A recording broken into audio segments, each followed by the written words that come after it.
வணக்கம். கோயம்புத்தூரிலிருந்து என்னுடைய அபிமானி ஆல்பா தியானத்தை குறித்து கேள்வி ஒன்றை கேட்டிருக்கிறார். இளம் பிராயம், இளம் வயது, கல்யாண வயது, ஒரு பெண்ணை நேசித்துக் கொண்டிருக்கின்றார். அந்த பொண்ணை இவரை நேசிக்கிறதோ இல்லையோ, இவரு அந்த பொண்ணை நேசிக்கிறார். சுமார் ஒரு 8-10 மாதமாகவே காதல் பிணைப்பு. அந்த அம்மா ஏதோ வேலை பண்ணது போல் இருக்கு. இவர் படிச்சு முடிச்சு இவர் வேலையில இருக்கார்.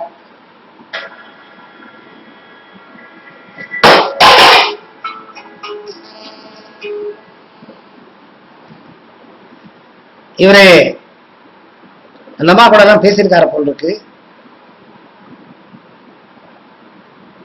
ஆல்பா தியானத்தை குறித்து யூடியூப்ல நிறைய வீடியோஸை பார்த்திருக்கார். என்னுடைய வீடியோவை பார்த்திருக்கார், மற்றவங்க வீடியோவை பார்த்திருக்கார். Alpha state, creative visualisation, affirmations, creative thinking, நினைத்ததை சாதிப்பது எப்படி, இந்த மாதிரி நிறைய விஷயங்களை தெரிஞ்சுக்கிட்டு இருக்கிறார். குரு இல்லை. நேரா எந்த குரு கிட்ட போயும் ஆல்பா தியானம் எப்படி பண்றது, என்ன ஏது, எதையும் கத்துக்கல. ஆனா ஓரளவுக்கு படித்து பார்த்து சில விஷயங்களை கற்றுக்கொண்டு என்ன பண்ணிருக்கார் ஆல்பா தியானத்துல அப்படின்னு கேட்டீங்கன்னா, இந்த பெண்மணிக்கு கொஞ்சம் பயந்த சுபாவம், வீட்டுல ரொம்ப கண்டிப்பு போல இருக்கு. பட்டும் படாம தொட்டும் தொடாம இந்த ஆள் கூட மூவ் பண்ணிருக்காங்க. தனக்கு அவர் மேல இஷ்டம் இருக்குன்னு இன்டைரக்டா தெரிவிச்சிருக்காங்க. ஆனா இந்த காதல் வளரல. அதுக்குள்ள இந்த அம்மா பயந்துட்டு வேலையை விட்டுட்டு வெளியூருக்கு போயிட்டாங்க. கனெக்ஷன் கட் ஆயிடுச்சு. இவர் ஆல்பா தியானத்தை பண்ணிருக்கார். ஆழ் மனநிலைக்கு போய் அந்த பெண்மணி தன்னை கல்யாணம் செய்து கொள்வதை போல் கிரியேட்டிவ் விஷுவலைசேஷன் செய்து சில விஷயங்கள்ல சக்சஸ் ஆயிருக்கார். என்ன ஏதுன்னு நான் இங்க சொல்ல விருப்பம் இல்லை. சக்சஸ் ஆயிருக்கிறார்.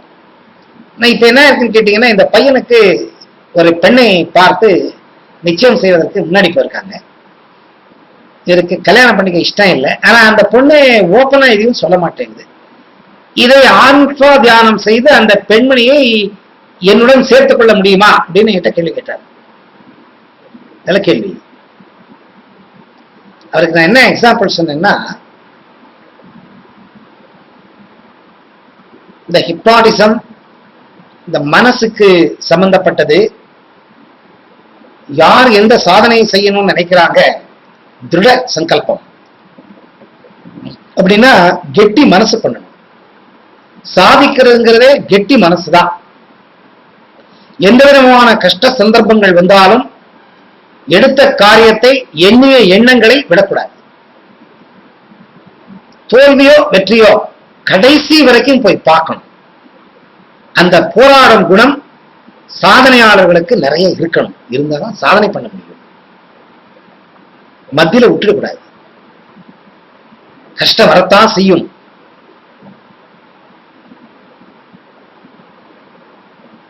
டெக்னிக் தெரியும்னு சொல்லி நீங்க ஆல்பா நிலையில போய் எல்லாத்தையுமே விஷுவலைஸ் பண்ணிட்டு வெளியே வந்து அந்த அம்மா கூட போய் பேசுறதுக்கு பயப்படுறீங்க.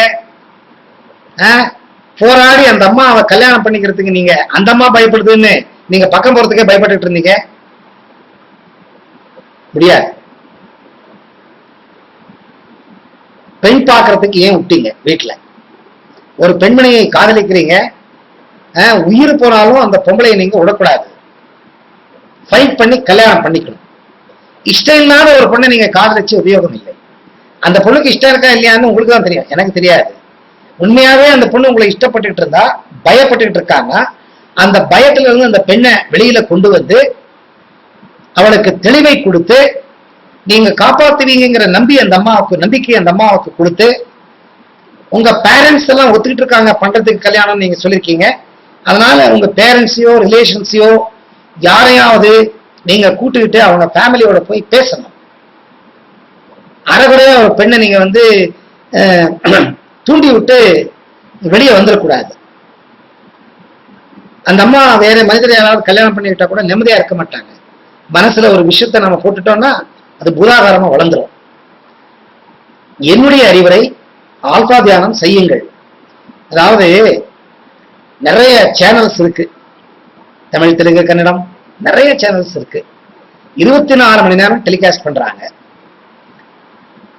ஆகாயத்தில் இருக்கிற இந்த சேட்டலைட் அதுக்கு இந்த பூமியில இருந்து சிக்னலை அனுப்புறாங்க.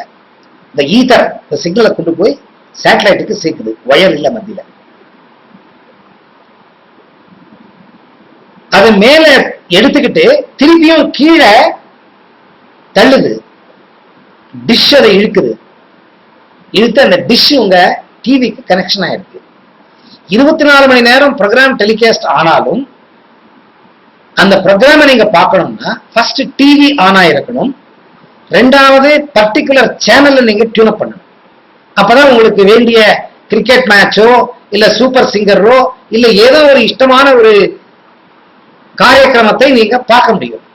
உங்க டிவியை சுவிட்ச் ஆஃப் பண்ணிக்கிட்டு எனக்கு சன் டிவியில வர்றது ஜெயா டிவியில வர்றது ப்ரோக்ராம் எனக்கு தெரியலன்னா என்ன அர்த்தம்? இங்க ஓபனா இருக்கணும், அங்க டெலிகாஸ்ட் நடந்துட்டு இருக்கணும், அப்பதான் அது பிடிக்கும். நீங்க ஆழ்மனதில் இருக்கிற எண்ணங்களை விஷுவலைஸ் பண்ணி கிரியேட்டிவ் திங்கிங் பண்ணி விசித்திரமா சித்தரித்து அதை ஆகாயத்தில் இருக்கிற ஈத்தர்ல விட்டுறீங்க.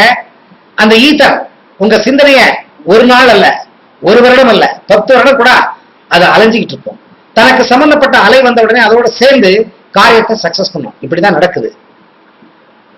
நீங்க அலையை விட்டுட்டு இருக்கீங்க, அங்க ரிசீவரே இல்லையே. சம்பந்தப்பட்ட ரிசீவரும் இதுக்கு பாசிட்டிவா இருந்து பரந்த மனசு இருந்ததுன்னா இந்த அலைகள் அந்த சிந்தனையோட சேர்ந்து நிகழ்வுகள் ஏற்படும், இல்லைன்னா ஏற்படாது. இது வந்து சயின்டிபிக்கா செய்யற விதத்தை நான் சொல்லியிருக்கேன். பிராக்டிக்கலா உங்க பெரியவங்களை நீங்க கூட்டுட்டு போய் அந்த பெண் வீட்டுல நீங்க பேசணும்.